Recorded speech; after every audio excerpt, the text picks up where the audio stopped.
আসসালামু আলাইকুম ওয়া রাহমাতুল্লাহি ওয়া বারাকাতুহু। বিসমিল্লাহ আলহামদুলিল্লাহ ওয়াসসালাতু ওয়াসসালামু আলা রাসূলিল্লাহ ওয়া বা'দ। হযরত আব্দুল্লাহ ইবনে আব্বাস রাদিয়াল্লাহু তাআলা আনহু সহকারে বেশ কিছু সাহাবী, বিশেষ করে হযরত আব্দুল্লাহ ইবনে মাসউদ রাদিয়াল্লাহু তাআলা আনহু, তিনি শীতকালকে অভ্যর্থনা জানাতেন। তিনি বলতেন, মারহাবান লিশ-শিতা, শীতকালকে অভ্যর্থনা জানাই। তাতানাজ্জালু ফীহিল বারাকা, অভ্যর্থনা জানানোর কারণ হলো এই শীতের সাথে সাথে বরকত নাজিল হয় আসমান থেকে। তিনি এরপরে বলতেন, ইয়াতুলু ফীহিল লাইলু লিল কিয়াম, এই শীতের রাতগুলি হয়ে থাকে বড়। বড় কেন হয়ে থাকে জানো? যাতে করে তাহাজ্জুদের সালাত আদায় করা যায়। ওয়া ইয়াকসুরু ফীহিন নাহারু লিস-সিয়াম, আর শীতের দিবসগুলি হয়, দিনগুলি স্প্যান হয় খুব ছোট। কেন ছোট হয়? তার কারণ যেন আমরা সিয়াম সাধনা করতে পারি। এই জন্য শীতকালকে বলা হয়ে থাকে ঈমানদারের পৌষ। এই জন্য বিশ্বনবী মুহাম্মদুর রাসূলুল্লাহ সাল্লাল্লাহু আলাইহি ওয়াসাল্লাম এবং সাহাবীরা এই শীতের মৌসুমে রাত জেগে জেগে ইবাদত করতেন এবং দিনের বেলায় বেশি বেশি সিয়াম সাধনা করতেন। প্রিয় দর্শক শ্রোতা, আজকের আলোচনার বিষয় শীতকালীন ইবাদা, সুযোগ ও সদ্ব্যবহার। কাছে দূরে বিশ্বজুড়ে যে যেখান থেকে এই মুহূর্তে চ্যানেল 24 দেখছেন, আপনাদের প্রত্যেকে জানাচ্ছি আন্তরিক প্রীতি, শুভেচ্ছা ও মোবারকবাদ। প্রিয় দর্শক শ্রোতা, আপনারা দেখছেন গ্রিন এলপি গ্যাস নিবেদিত সহজ সমাধান। অনুষ্ঠানটি টিভি সেটে আপনারা দেখতে পাচ্ছেন এবং পাশাপাশি চ্যানেল 24-এর ফেসবুক পেজে সরাসরি সম্প্রচারিত হচ্ছে। আপনিও যুক্ত হতে পারেন আমাদের সাথে, প্রশ্ন করতে পারেন আজকের নির্ধারিত শিরোনাম বিষয়ে যে কোনো প্রশ্ন, কিংবা শরিয়ার যে কোনো বিষয়ে আপনি জানতে চাইতে পারেন আমাদের সাথে। আমাদের সাথে যুক্ত হওয়ার দুটি মাধ্যম আছে, একটি হলো টিভি স্ক্রিনে প্রদর্শিত নাম্বারে ডায়াল করে, আরেকটি হলো আপনার ব্যবহৃত মুঠোফোনের ফেসবুকের কমেন্ট অপশনে গিয়ে আপনার জানতে চাওয়া বিষয়গুলি স্পষ্ট করে লিখে দেওয়ার মাধ্যমে। আপনাদের জানতে চাওয়া বিষয়গুলি এবং আজকের নির্ধারিত টপিকসের উপর আলোচনা করবেন আমাদের প্রখ্যাত আলিমুদ্দিন, বিশিষ্ট ইসলামিক চিন্তাবিদ ফদিলাতুশ শেখ আহমদুল্লাহ হাফিজাহুল্লাহ, honourable founder and chairman Assunnah foundation Dhaka. তিনি কিছুক্ষণের মধ্যে ইনশাআল্লাহ তাআলা তার কাছে আমরা যাব। যে বিষয়টি আমরা আপনাদের সাথে শেয়ার করতে চাই সেটি হচ্ছে, শীতকালে আল্লাহ সুবহানাহু ওয়া তাআলা মহা এক সুযোগ আমাদেরকে দিয়েছেন যেন এই শীতের সময়গুলিকে আমরা কাজে লাগাতে পারি। এই শীতের মৌসুমে বেশ কিছু আমল আছে যে আমলগুলি অন্য সময় করা কঠিন হলেও এখানে বাড়তি কিছু সুযোগ থেকে থাকে, সেই সুযোগগুলি গ্রহণ করা যেতে পারে। যেমন আমাদের শীতের মৌসুমে অজু করা খুব কঠিন হয়ে যায় ঠান্ডা পানির কারণে, অনেকে অসুস্থ পীড়িত থেকে থাকেন। এরপরে মোজার কিছু মাসেহা আছে। এছাড়াও শরীয়তে এমন কিছু বিধিবিধান আছে শীতের সময় সেগুলি শিথিল করা হয়ে থাকে, এবং অবশ্যই সে বিষয়গুলি জানতে হবে যে ইসলামিক স্কলারগণ কীভাবে সেগুলির গাইডলাইন দিয়ে থাকেন। আজকে আমরা শীতকালীন এমন কিছু ইবাদা নিয়ে কথা শুনবো আমাদের আমন্ত্রিত ফজিলাতুশ শেখের কাছ থেকে, যেগুলি আসলে আমরা সুযোগ হিসেবে শীতের মৌসুমটাকে গ্রহণ করতে পারি এবং শীতের এই মৌসুমে সেই ইবাদতগুলি করার জন্য সদ্ব্যবহার করতে পারি সেই মাসালাগুলির। ঠিক তেমনিভাবে যা বলছিলাম, আমাদের সাথে আছেন ফজিলাতুশ শেখ আহমদুল্লাহ হাফিজাহুল্লাহ, honourable chairman and founder Assunnah foundation. আসসালামু আলাইকুম ওয়া রাহমাতুল্লাহ। ওয়ালাইকুম আসসালাম। আহলান ওয়া সাহলান শেখ। আলহামদুলিল্লাহ। আরফান, আমি কিছু সময় দর্শকদের সাথে কথা বলছিলাম শীতকালীন ইবাদত, সুযোগ ও সদ্ব্যবহার, এই বিষয়ে আমি কথা বলতে চাচ্ছিলাম। আজকে দর্শকদের জানতে চাওয়া বিষয়ে আছে বেশ কিছু প্রশ্ন। প্রথম হচ্ছে গিয়ে, শীতকালকে আমরা কিভাবে দেখবো, ইমানদারগণ কিভাবে রিসিভ করি? এটা কি আল্লাহ তাআলার কোনো আযাব বা গজবের অংশ কিনা, নাকি ইমানদারের জন্য রহমত স্বরূপ? এই বিষয় দিয়ে যদি শুরু করতেন প্লিজ। ধন্যবাদ আপনাকে। শীতের দাবদাহে কাঁপছে পুরো দেশ। খুব প্রাসঙ্গিক একটি টপিক নিয়ে আমরা কথা বলছি। দেখুন, শীত এবং গ্রীষ্ম মানুষের প্রয়োজনে আল্লাহ সুবহানাহু ওয়া তাআলা দিয়েছেন। এটি আল্লাহ তাআলার অনুগ্রহ, রহমত বটেই, আযাব তো নয়। কারণ হলো আল্লাহ তাআলা পৃথিবীতে আমাদেরকে সুস্থ স্বাভাবিকভাবে টিকে থাকার প্রয়োজনে যা যা দরকার তা তা দিয়েছেন। দিনের আলো, রাতের অন্ধকার, সূর্যের কিরণ, আবার চাঁদের যে রশ্মি, সব কিছু আল্লাহ সুবহানাহু ওয়া তাআলা দান করেছেন। এর মধ্য থেকে শীত এবং গ্রীষ্ম আল্লাহ তাআলা দিয়েছেন আমাদের প্রয়োজনে। আমরা জানি যে পৃথিবীর ফল, ফসল এবং পরিবেশ এটা টিকে থাকার প্রয়োজনে এই সব কিছুর প্রয়োজন হয়। বিশেষভাবে শীত এবং গ্রীষ্মের একটা বিশেষ বার্তা আছে, যেটি সহিহ বুখারীর একটি হাদিসে বর্ণিত হয়েছে, যে নবী করিম সাল্লাল্লাহু আলাইহি সাল্লাম বলেছেন, ইশতাকাতিন নারু ইলা রাব্বিহা, পাপিষ্ঠদেরকে, আল্লাহর অবাধ্যদেরকে যে শাস্তি দেওয়া হবে, সেই জাহান্নামের দুটি বিভাগ, দুইভাবে সেখানে শাস্তি দেওয়া হবে। তার একটি হলো আগুন দিয়ে, আর একটি হলো প্রচণ্ড ঠান্ডা দিয়ে। তো জাহান্নামের এই সৃষ্টি ইসলামী আকীদার একটা গুরুত্বপূর্ণ এবং প্রিন্সিপাল বিশ্বাস হলো যে জাহান্নাম এটি সৃষ্টি করা হয়ে গেছে, জান্নাতও সৃষ্টি করা হয়ে গেছে। এই সৃষ্টি করা জান্নাত বা প্রস্তুত থাকা জান্নাত এর যে দাবদাহ, এর যে শীতের তীব্রতা, এটা এত বেশি যে দুনিয়ার আগুনের চাইতে সেখানকার আগুনের উত্তাপ 80-70 গুণ বেশি হবে। এবং অতিরিক্ত দাবদাহের কারণে এক অংশ অন্য অংশকে গ্রাস করে ফেলার উপক্রম হয়। তখন আল্লাহ সুবহানাহু ওয়া তাআলা এই দুটি বিভাগকে দুইবার শ্বাস ফেলার সুযোগ দিয়েছেন। আচ্ছা। এবং এই যে দুইটা শ্বাস ফেলা হয়, এটা কি আল্লাহ সুবহানাহু ওয়া তাআলা গোটা পৃথিবীতে শীত এবং গ্রীষ্ম আকারে বিভিন্ন সময় বিভিন্ন অঞ্চলে আল্লাহ সুবহানাহু ওয়া তাআলা বন্টন করে থাকেন। তো নবী সাল্লাল্লাহু আলাইহি ওয়াসাল্লাম হাদিসের শেষে এসে তিনি বলেছেন, ফাহুয়া আশাদ্দু মা তাজিদুনাহু মিনাল হার ওয়া আশাদ্দু মা তাজিদুনাহু মিনাজ জামহারির। তোমরা পৃথিবীতে এই যে গরম বা ঠান্ডার তীব্রতা অনুভব করো, এটা জাহান্নামের ছোঁয়া সে ভাব। অর্থাৎ ওই ঘটনার আগে এখানে ঠান্ডা বা গ্রীষ্ম বা শীত বলতে কিছু ছিল না। তো এখান থেকে একজন ঈমানদার যে বার্তাটা গ্রহণ করবে তা হলো, এই যদি হয় দুনিয়াতে শীতের তীব্রতার কষ্ট, গ্রীষ্মের গরমের কষ্ট, তাহলে জাহান্নামের যে ঠান্ডার তীব্রতা হবে, এটা যদি ভাপের তীব্রতা যদি এরকম হয় যে অসহনীয় হয়, আমরা শীতের কাপড় চোপড় পরেও শীত নিবারণ করা কঠিন হয়ে যায়, তাহলে জাহান্নামে যে ঠান্ডা দিয়ে শাস্তি দেওয়া হবে, সে মূল ঠান্ডা যেখান থেকে তাপটা এসেছে, এইখানে যে সেখান থেকে এই ভাবটা এসেছে বা শীতের ভাবটা এসেছে, সেই মূল ঠান্ডাটা কেমন হতে পারে, এই শিক্ষাটা গ্রহণ করা আমাদের অন্যতম একটা কর্তব্য। এবং সে অর্থে আমরা বলবো, এই শীতের তীব্রতা বলি কিংবা গ্রীষ্মের দাবদাহ বলি, এগুলো আল্লাহ সুবহানাহু ওয়া তাআলার পক্ষ থেকে আমাদের জন্য অনুগ্রহ। নানা অর্থে আমাদের পৃথিবীর টিকে থাকা স্বাভাবিক বিকাশের প্রয়োজনে এগুলো আল্লাহ তাআলার তরফ থেকে অনুগ্রহ।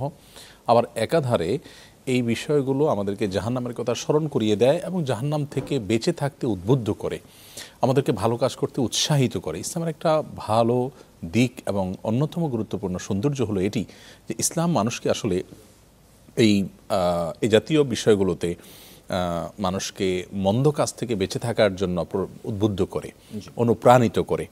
অন্য অনেক ধর্মে দেখবেন যে আপনি যত পাপ করেন, আপনি সেই ধর্মের অনুসারী হওয়ার কারণে বা সেই নবী আপনার সব পাপ শুষে ফেলেন, এরকম বিশ্বাস থাকার কারণে তাদের কাছে আসলে পাপের ধারণাটাই নাই, তারা যা খুশি তা করেন।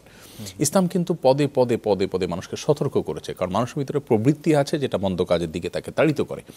এই জন্য শীতের এই তীব্রতাও আমাদেরকে জাহান্নামের আগুন এর ভয়াবহতা বা জাহান্নামের যে ঠান্ডা সেটার ভয়াবহতা, সেটাকে অনুভব করে সেখান থেকে আল্লাহর কাছ থেকে পানা চাওয়ার শিক্ষা দেয়।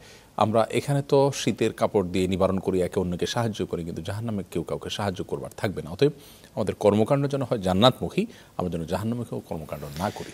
আল্লাহ আমাদেরকে বুঝে আমল করার তৌফিক দান করুন। শেখ, আপনি আপনার আলোচনায় বলেছেন শীতের মৌসুমটা একটা আল্লাহ তাআলার পক্ষ থেকে একটা নিয়ামত, কিন্তু কারোর জন্য তো আসলে বাহ্যিকভাবে এটা কষ্টের কারণে হয়ে যায়। যেমন ঠান্ডা পানি দিয়ে ওযু করা, অনেকে শীতের কাপড় পাচ্ছেন না, কষ্ট পাচ্ছেন। তো ইবাদত করার জন্য আল্লাহ আমাদেরকে পাঠিয়েছেন। এখন যদি শীতের মৌসুমটা আমাদের জন্য নেয়ামতে হয়, সে ইবাদত করার জন্য আমার যে পানি দরকার, সে ঠান্ডা পানি দিয়ে আমি ওযু করতে পারছি না, গোসল ঠিকমতো করতে পারছি না, অসুস্থ পীড়িত মানুষ আছে, এখানে কি শরীয়তের কোনো ওয়াসাআত বা রুখসত আছে কিনা? ইবাদতের ক্ষেত্রে শীতকালীন মৌসুমে যে ইবাদতগুলি করব, কোনো সহজ পথ আছে কিনা? গুরুত্বপূর্ণ। প্রথম কথা হলো যে অনেক নেয়ামত আছে যেটা বাহ্যিক দৃষ্টিকোণ থেকে নেয়ামত মনে হয় না। একজন ডাক্তার যখন রোগীকে অপারেশন করেন, তখন বাহ্যিক দৃষ্টিকোণ থেকে মনে হয় এটা শাস্তি দেওয়া হচ্ছে, মূলত এটা আরাম দেওয়ার ব্যবস্থা হচ্ছে। ঠিক একইভাবে শীতের তীব্রতায় যারা কষ্ট করছেন, শীত নিবারণ করতে পারছেন না, এখানে তারা সবর করছেন, ধৈর্য ধারণ করছেন, এটি তাদেরকে আল্লাহ তাআলার কাছে প্রিয়পাত্র হওয়ার পথে তাদেরকে নিয়ে যায়। আর এই কষ্ট স্থায়ী কোনো কষ্ট নয়, একটা সাময়িক কষ্ট যেটা একসময় নিবারিত হয়ে যায়, শেষ হয়ে যায়, কিন্তু এই কষ্টের যে সবর, সেটার সুফল কিন্তু অনেক দীর্ঘস্থায়ী। আর দ্বিতীয় যে পয়েন্টটি আপনি বলেছেন যে এর তীব্রতায় আল্লাহ সুবহানাহু ওয়া তাআলা শরীয়তের কোনো ছাড় দিয়েছেন কিনা, উত্তর হলো হ্যাঁ, অবশ্যই। আমরা শীতের মৌসুমে শীতের কষ্টের কারণে বিভিন্ন রকমের ছাড় পাই। যেমন ওযু বা গোসলের ক্ষেত্রে আমরা ঠান্ডা পানির পাশাপাশি গিজারের গরম পানি বা হিটারে বা চুলায় গরম পানি করে আমরা যদি ওযু করি, সে ওযু হয়ে যাবে এবং সওয়াবে বিন্দুমাত্র কোনো বেশকম বা হেরফেরও হবে না। অতএব আমরা চাইলে সুবিধাটা নিতে পারি। আমরা যারা অনেকে একজিমার রোগী আছেন, যাদের পাও বারবার ধোয়াটা তাদের জন্য খুব কঠিন, ডিফিকাল্ট, তারা চাইলে আমরা মোজা পরিধান করে, সাধারণত চামড়ার মোজা পরিধান করলে সেক্ষেত্রে মতপার্থক্যের ঊর্ধ্বে আমরা উঠে যাই। পরিপূর্ণ ওযু করার পর বাসাবাড়িতে অবস্থানকালীন সময়ে 24 ঘন্টা পর্যন্ত চামড়া মোজার মধ্যে যদি আমরা থাকি, তাহলে যতবার ওযু করব পাও ধোয়া লাগবে না, হাত মুখ ধোবো, পাও উপর আমরা শুধু ভিজা হাত মুছে নিলে আমাদের পাও ধোয়ার কাজটা হয়ে যাবে। এটা আরেকটা ছাড়। আল্লাহ সুবহানাহু ওয়া তাআলা কোরআনে কারীমে ছাড়ের প্রতি ইঙ্গিত দিয়েছেন এবং 70 জন সাহাবী এই ছাড় গ্রহণ করার ব্যাপারে মতামত দিয়েছেন, নবী সাল্লাল্লাহু আলাইহি ওয়াসাল্লাম নিজে গ্রহণ করেছেন। সো আমরা এটা করতে পারি। শীতের এই তীব্রতায় আমরা আরও বেশ কিছু ছাড় আছে, যেমন শীতের তীব্রতা দিনের বেলা আপনার শীতের কারণে মৌসুমের কারণে ছোট থাকে দিন, আবার তৃষ্ণা এবং ক্ষুধা কম লাগে। তো যার কারণে কেউ দিনের বেলা রোজা রেখে যদি সওয়াব পেতে চায় সেই সুযোগ তার জন্য আছে। রাতটা অনেক বড়, চাইলেই রাতে দ্রুত শুয়ে পড়লে ভোর রাতে তাহাজ্জুদ পড়া যায়, এই সুযোগ আমরা গ্রহণ করতে পারি। জাযাকাল্লাহ খাইরান। একজন দর্শককে যুক্ত করে নিচ্ছি। আসসালামু আলাইকুম ওয়া রাহমাতুল্লাহ। দর্শক কোন বিষয় জানতে চান? সংযোগ সম্ভবত বিচ্ছিন্ন হয়ে গেছে। আমরা আসছি শেখ আপনার কাছে, যে শীতকালে দেখা যায় যে এই সময় ওয়াজের একটা মৌসুম চলে থাকে, সেক্ষেত্রে অনেকে দীর্ঘ রাত পর্যন্ত উঁচু আওয়াজে সাউন্ড মাইক বাজিয়ে ওয়াজ করতে দেখা যায়। এক্ষেত্রে অনেকের কষ্ট হয়, ক্ষতি হয়, অসুস্থ মানুষ, পীড়িত মানুষ এবং ছোট মানুষ থাকে। এই বিষয়ে আপনার কোনো বার্তা আছে কিনা? দেখুন, শব্দ সন্ত্রাস বা শব্দ দিয়ে মানুষকে কষ্ট দেওয়া, সেটা ধর্মের নামে হোক, বিনোদনের নামে হোক, রাজনীতির নামে হোক, এই সব কিছুই কিন্তু শরিয়ার দৃষ্টিকোণ থেকে নাজায়েজ এবং গুনাহের কথা। কোনো সভ্য সমাজে বিকট আওয়াজে নিজের ধর্ম পালন কিংবা নিজের রাজনৈতিক কর্মকাণ্ড পরিচালনা কিংবা নিজের আনন্দ বিনোদন, এটা অন্য মানুষের কষ্টের কারণ হতে পারে না, এটা কোনো সভ্য সমাজের দৃশ্য হতে পারে না। দুঃখজনক হলেও সত্য যে আমরা ঢাকার মতো জায়গায়, চট্টগ্রামের মতো জায়গায়, বড় বড় শহরগুলোতে আমরা দেখি যে গভীর রাত পর্যন্ত এভাবে মানুষকে কিন্তু কষ্ট দেওয়া হয়। ওয়াজ মাহফিলের মাইক গ্রামাঞ্চলে যেগুলো থাকে সেগুলো ওই এলাকার মানুষ আসলে ওই দিনের জন্য ওয়াজ শোনার জন্য পুরো এলাকার মানুষ প্রস্তুত থাকে, এটাই গ্রামীণ কালচার। এরপরও সেখানে অন্য ধর্মাবলম্বী আছেন, বৃদ্ধরা আছেন, হার্টের রোগী আছেন, শিশুরা আছেন। সো সেখানেও এই আপনার যত্রতত্র মাইক দূর দূরান্ত পর্যন্ত লাগিয়ে বিকট আওয়াজে ওয়াজ মাহফিল করা মোটেও কাম্য নয়, অন্তত গভীর রাত পর্যন্ত। আর ঢাকা শহরে তো প্রশ্নই ওঠে না, কারণ এখানে এত ঘন বসতি। এখানে যদি আমরা দূর দূরান্ত তো দূরের কথা, কাছেও কারো বাড়ির বিল্ডিংয়ের কাছে যদি মাইক আমরা লাগাই, তাহলে সেটা তাদের জীবনকে দুর্বিষহ করে তুলবে। সো এটা ইসলাম প্রচার নয়, বরং ইসলাম থেকে মানুষকে আরও বিষিয়ে তোলা। মানুষ হয়তো ভয়ে, সামাজিকতার কারণে কিছু বলতে পারে না, কিন্তু ঠিকই তারা কষ্ট পায়। তো মানুষকে কষ্ট দিয়ে ওয়াজ শোনানো জোর করে, এই শিক্ষা ইসলাম আমাদেরকে দেয়নি। কাউকে ইসলাম গ্রহণ করতে যেখানে জোর করার সুযোগ নেই, সেখানে ওয়াজ শোনাতে জোর করার অধিকার আমাকে কে দিয়েছে? এই জন্য ওয়াজ মাহফিলের প্যান্ডেল এর মধ্যে আপনার বিশেষ করে শহরে আপনার প্যান্ডেলের মধ্যে সীমাবদ্ধ, বা প্যান্ডেলের বাইরে থাকলে সেটা খুবই লো ভলিউমে কারোর বাড়িতে গিয়ে বিকট আওয়াজ সৃষ্টি না করে সেটা ব্যবস্থা করা উচিত। আর এর পাশাপাশি ওয়াজ মাহফিল তো শীতের মৌসুমে কদাচিৎ হয়, রাতভর যে গান বাজনা হয়ে থাকে। আমরা যে 31st নাইটের যে কালচার দেখতে পেলাম, এত বাধা সত্ত্বেও, এত আইনগত কড়াকড়ি করা সত্ত্বেও, পুলিশের তরফ থেকে এত সতর্কীকরণের পরও আমরা দেখেছি যে বিকট আওয়াজে পরিবেশকে নষ্ট করা হয়েছে। আপনি অবাক হবেন, এই ইয়াংগুলো তারা কিন্তু পড়াশোনা করেছে, শিক্ষিত, তারা জানে যে কারোর আনন্দ কারোর কষ্টের কারণ হতে পারে না। তার কানের কাছে গিয়ে যদি আপনি চিৎকার করে একটা আওয়াজ করেন, সে কখনো সেটাকে সভ্য কর্ম হিসাবে নিবে না, কিন্তু সেই ছেলেটাই কিন্তু এই বিকট আওয়াজে মানুষকে শেষ করছে। এই বছরও 2টি শিশু আহত হয়েছে এবং এর আগে একটা শিশু মারা গেছে। অতএব শব্দ সন্ত্রাসের বিরুদ্ধে আমার মনে হয় আমাদের সবাই কথা বলা উচিত। আমি চ্যানেল 24-এর মাধ্যমে আমাদের সম্মানিত দর্শকদেরকে বলবো, আমরা সবাই একটু আওয়াজ তুলি। শব্দ দিয়ে কাউকে কষ্ট দেওয়া সেটা বন্ধ হোক, হোক ধর্মের নামে, হোক রাজনীতির নামে, হোক বিনোদনের নামে, এবং এটা যেখানেই হবে আমরা বিনয়ের সাথে শান্তিপূর্ণভাবে এটাকে থামানোর জন্য সামাজিক উদ্যোগ গ্রহণ করলে ইনশাআল্লাহ সমাজটা সভ্য হবে, সুন্দর হবে। আর না হলে বহু হার্টের রোগী ছটফট করে মারা যাবে, আর আমরা বদদোয়া পেতে থাকবো, এবং আমরা নিজেরা একসময় হয়তো বলে পাঠা হবে এবং কষ্ট পেতে থাকবো। আল্লাহ আমাদেরকে বুঝে আমল করার তৌফিক দান করুন। অনেক ধন্যবাদ শেখ। একটা বিরতিতে যাচ্ছি। প্রিয় দর্শক শ্রোতা, দেখছেন গ্রিন এলপি গ্যাস নিবেদিত সহজ সমাধান। ফিরছি কিছুক্ষণের মধ্যে ইনশাআল্লাহ তাআলা, সাথেই থাকুন। আসসালামু আলাইকুম ওয়া রাহমাতুল্লাহি ওয়া বারাকাতুহু। স্বাগত আরও একবার মতো প্রিয় দর্শক শ্রোতা, আপনারা দেখছেন গ্রিন এলপি গ্যাস নিবেদিত সহজ সমাধান। আজকের আলোচনার বিষয় শীতকালীন ইবাদা, সুযোগ ও সদ্ব্যবহার। গুরুত্বপূর্ণ আলোচনায় আছেন ফজিলাতুল শেখ আহমদুল্লাহ হাফিজাহুল্লাহ, honourable founder and chairman Assunnah foundation, Dhaka. Sheikh, স্বাগত আরেকবার মতো। শীতকালীন ইবাদত চমৎকার কথা আমরা শুনলাম। এর আগে আমরা শুনেছি যে কোনো ধরনের আনুষ্ঠানিকতার মধ্যে শব্দ দূষণ, শব্দ সন্ত্রাসের বিরুদ্ধে আপনি দারুণ একটা বার্তা দিয়েছেন। আশা করছি ইনশাআল্লাহ তাআলা এটা নিয়ে সবাই আওয়াজ তুলবেন। এই পর্যায়ে আপনার কাছ থেকে যে বিষয়টা জানবো সংক্ষেপে, সেটা হলো শীতকালে যে মানুষ যারা উপকূল অঞ্চলে আছে তাদেরকে যে বস্ত্র দেয়া হয়ে থাকে, সেই বস্ত্র দানের ক্ষেত্রে ইসলাম কতটুকু উৎসাহিত করেছে, আর করলে কি ফজিলত বা সওয়াব আছে? ধন্যবাদ আপনাকে। আল্লাহ সুবহানাহু ওয়া তাআলা মানুষকে সৃষ্টি করেছেন মানুষের কল্যাণে, মানুষের কল্যাণে কাজ করবে, মানুষকে সুন্দরের পথে আহ্বান করবে, মানুষের বিপদ আপদে তার পাশে দাঁড়াবে। নবী সাল্লাল্লাহু আলাইহি ওয়াসাল্লাম বলেছেন, আহাব্বুন নাসি ইলাল্লাহি আনফাহুম লিন-নাস, আল্লাহর কাছে সবচেয়ে প্রিয় মানুষ সেসব মানুষ যারা সবচেয়ে বেশি মানুষের উপকারে আসে। অতএব শীতের সময় মানুষ কষ্ট পাবে, শীত নিবারণ করার কোনো কিছু পাবে না, আর আমরা সুস্থ স্বাভাবিকভাবে আমাদের জায়গায় নির্বিকার অবস্থায় আপনার জীবন পার করব, এটা আসলে কোনো মুসলিমের জীবন নয়। একজন মুসলিম অন্য মুসলিমের কষ্ট দূর করবার জন্য তিনি সচেষ্ট থাকতে হবে। সেজন্য শীত বস্ত্র বিতরণ করা আমাদের বাৎসরিক রুটিন যে সেবামূলক কাজ বা আমাদের দানের খাত আছে তোর মধ্যে থেকে একটি। শুধু উপকূলীয় অঞ্চলেই নয়, আমাদের আশেপাশে দেখলে আমরা অনেক মানুষকে দেখব যে তারা সামান্য একটু শীত বস্ত্রের জন্য শীত নিবারণ করতে পারছে না। ধরুন একটা শিশু গ্রামের বা আপনার উত্তরবঙ্গে, পশ্চিমবঙ্গে বা যে কোনো সাইডে, আমাদের পশ্চিমাঞ্চলে, দক্ষিণাঞ্চলে, যে কোনো অঞ্চলে গরিব ফ্যামিলির একটা গরিব বাচ্চার একজোড়া মোজা হলে শীত নিবারণ করা যায়। দাম কত? ফুটপাতে আপনি 10 টাকায় পাবেন, 15 টাকায় পাবেন সর্বোচ্চ। 20 টাকায় বড়দের মোজা পেয়ে যাবেন, আপনি সুন্দর বড়দের মোজা পেয়ে যাবেন। একজোড়া মোজা মানেই একটা লোকের শীত নিবারণের বিরাট বড় ব্যবস্থা। মাত্র 20 টাকা, 10 টাকা কোনো ব্যাপার আমাদের জন্য? কোন লোক আছে সমাজে যে 10-20 টাকা দান করতে পারি না? অথচ এই ব্যাপারগুলো আমাদের সিরিয়াসনেসের অভাবের কারণে আমরা করতে পারি না।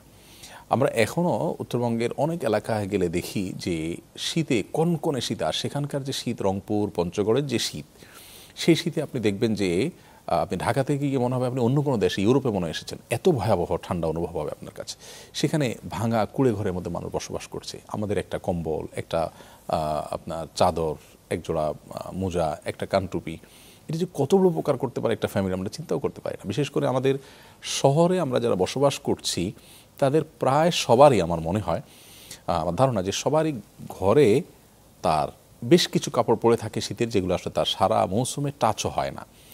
একটু চেষ্টা করে এই কাপড়গুলোকে আলাদা করে, সুন্দর করে, পরিষ্কার করে, গুছিয়ে, ভাঁজ করে একটা প্যাকেটে করে একজন গরিবকে কিন্তু আমি উপহার দিতে পারি। চাইলেই এটা করা সম্ভব। অনেক দাতব্য প্রতিষ্ঠান আছে, তারা এই কাজগুলো করেন। আমরা চাইলে নিজেরা উদ্যোগ নিয়ে নিয়ে করতে পারি। শীত আসলে আমরা অনেকে ঘুরতে যাই, বিশেষ করে ডিসেম্বরের শেষে, এই পর্যায়েও জানুয়ারির শুরুতেও অনেকে এখনও ছুটিতে আছেন। আমরা প্রায় বলার চেষ্টা করি যে শীতের কষ্টে যারা যুবথুবু আছেন, আমাদের ফ্যামিলির সদস্যদেরকে নিয়ে যদি আমরা সেখানে যাই কিছু শীতবস্ত্র সাথে নিয়ে এবং কিছু মানসিক কষ্ট নিবারণ করি, তাহলে আমার শীতের এই বন্ধটাও কাটানো হবে, ছুটিও কাটানো হবে, সেই সাথে গরিব দুঃখীর মুখে হাসি ফোটানো হবে। আমার মনে হয় এই সুবর্ণ সুযোগ, মানুষের মুখে হাসি ফোটানোর যে তৃপ্তি, এর যে আনন্দ, নিজে অনেক দামি পোশাক, ব্র্যান্ডের পোশাক পরেও আসলে এত আনন্দ পাওয়া যায় না। এই তৃপ্তিটা আমাদের হাতছাড়া করা মনে হয় উচিত হবে না কোনোভাবেই। আপনি সুন্দর করে বলছিলেন যে আসলে যে পুরাতন যে পোশাকগুলি, এগুলি দান করার ক্ষেত্রে আমরা যতটুকু মিডিয়ার মাধ্যমে জেনেছি, আসুন্নাহ ফাউন্ডেশন এবারও বিশাল আকারে আয়োজন করেছে শীতবস্ত্র বিতরণের ক্ষেত্রে, দেশের আপামর জনতার কাছে পৌঁছে দিচ্ছে। সেক্ষেত্রে কি আসুন্নাহ ফাউন্ডেশন কোন নীতি অবলম্বন করে? পুরাতন পোশাক গ্রহণ করেন নাকি কিভাবে আপনারা? না, আমরা পুরাতন পোশাক আসলে গ্রহণ করি না। সেটার অনেক কারণ আছে। তার মধ্যে একটা কারণ হলো যে পুরাতন পোশাক যারা দেন, আমাদের তিক্ত অভিজ্ঞতা হলো অনেক সময় দেখা যায় এমন আধোয়া, দুর্গন্ধযুক্ত যা তা দিয়ে দেন, যেটা আসলে প্রসেস করার জন্য যে আমাদের লোকবল নিয়োগ করতে হয়, সেটাতে আসলে লাভের চাইতে লস বেশি হয়। তো সেজন্য আমরা বলি পুরাতন কাপড়গুলো নিজ নিজ উদ্যোগে পরিষ্কার করে গুছিয়ে আমাদের আশপাশে থাকা গরিব মানুষদেরকে আমরা দিয়ে দিতে পারি। গরিবরাও মানুষ, তাদেরও রুচির ব্যাপার আছে। বিশেষ করে অনেক অঞ্চলের গরিবরা আছেন যাদেরকে আসলে এরকম পুরাতন কাপড় দিলে দেখছি আমরা ওটা আবার ছুঁড়ে ফেলে দিয়ে চলে যাচ্ছেন, এরকমও আছে। হয়তো এটাকে সুন্দর করে প্রেজেন্টেশন করা হয়নি, উপস্থাপন করা হয়নি। আমরা আসলে নতুন পোশাক দেওয়ার চেষ্টা করি। এবার দিচ্ছি আমরা একটা প্যাকেজ, একটা চাদর, একটা কম্বল, একটা কানটুপি, একজোড়া মোজা, একটা একজনকে ফুল কমপ্লিট প্যাকেজ দেওয়ার চেষ্টা করি। অসাধারণ। আল্লাহ তাআলা আপনাদের এই খিদমাকে কবুল করুন। জাযাকাল্লাহ খাইরান। প্রিয় দর্শক শ্রোতা, এতক্ষণ পর্যন্ত আমরা দেখছিলাম গ্রিন এলপি গ্যাস নিবেদিত সহজ সমাধান। শুনলাম আজকে শাইখের কাছ থেকে শীতকালীন ইবাদা, সুযোগ ও সদ্ব্যবহারের বেশ কিছু দিক। আশা করছি সেগুলি মেনে চলার চেষ্টা করব। অন্তত পক্ষে শাইখের কথা অনুযায়ী বলবো যে একজনকে হলেও আপনারা এই বছর শীত বস্ত্র দান করুন। আসুন্নাহ ফাউন্ডেশনকে আপনারা ডোনেট করতে পারেন শেখের জন্য। আল্লাহ তাআলা আমাদের সবার মানুষের পাশে এসে দাঁড়ানোর তৌফিক দান করুন। এই আশাবাদ ব্যক্ত রেখে সবার সুস্বাস্থ্য কামনা করে আজকের মতো শেষ করছি। আসসালামু আলাইকুম ওয়া রাহমাতুল্লাহি ওয়া বারাকাতুহু।